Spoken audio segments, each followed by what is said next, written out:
সেই কবে কবি লিখে গেছেন, আমাদের ছোট নদী চলে বাঁকে বাঁকে, তবে এ নদী আসল নয়, আদ্যপান্ত নকল।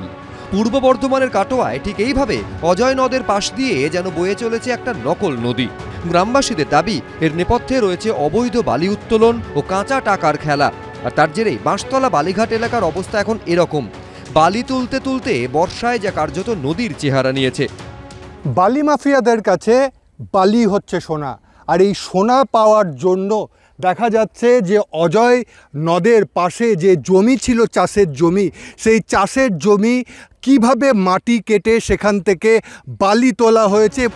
গ্রামবাসীদের অভিযোগ, এককালে এই সমস্ত জমিতে চাষবাস করতেন তারা, কিন্তু পরবর্তীকালে গায়ের জোরে জমি দখল করে নেওয়া হয়েছে। নামমাত্র টাকায় কার্যত কেড়ে নেওয়া হয়েছে চাষের জমি।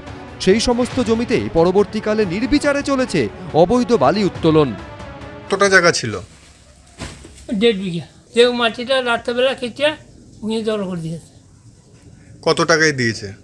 টাকা দেয় না। কেন দিল? তাহলে দিয়ে দিলেন কেন? আপনি জোর করে কাটুন তো কি করুন, সবই তো তাই হয়েছে। এটা কি অজয় নদী? না, নদীটা এইগুলো পাহাড় জমি ছিল। হ্যাঁ, ও কেটে কেটে দিয়েছে। ওরা কি কেটে কি করে এখান থেকে? ও বিক্রি করেছে বালি। হ্যাঁ, বালি বিক্রি করেছে। পুলিশ কিছু বলে না?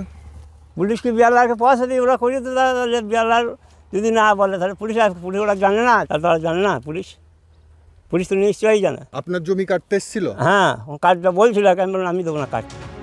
ভৌগোলিক বিপর্যয়ের আশঙ্কার পাশাপাশি অবৈধ বালি সিন্ডিকেটের রমরমার ফলে বিপুল পরিমাণে রাজস্ব থেকে বঞ্চিত হচ্ছে রাজ্য সরকারও।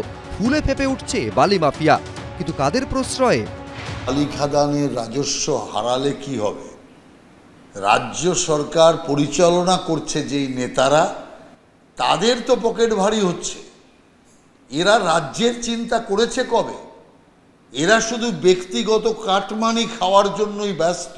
একদিকে যেরকম সরকার তার রাজস্ব হারাচ্ছে, ঠিক তার সাথে সাথে নদীর গতিপথও পরিবর্তন হচ্ছে, এবং এর জন্য ইতিমধ্যেই সংশ্লিষ্ট প্রশাসনিক নির্দেশ কঠোরভাবে দেওয়া হয়েছে যে যেখানে যেখানে এই ধরনের বালি খাদানের সন্ধান পাওয়া যাচ্ছে, প্রশাসনিক স্তরে তার বিরুদ্ধে ব্যবস্থা গৃহীত হবে।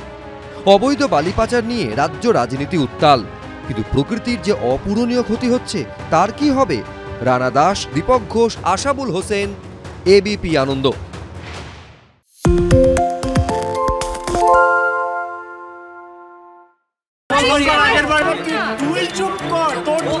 বাংলা ঝামেলা চায় না, বাংলা খবর চায়।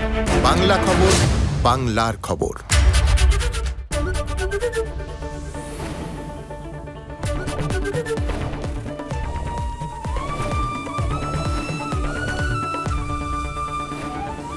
এবিপি আনন্দ, এগিয়ে থাকে, এগিয়ে রাখে।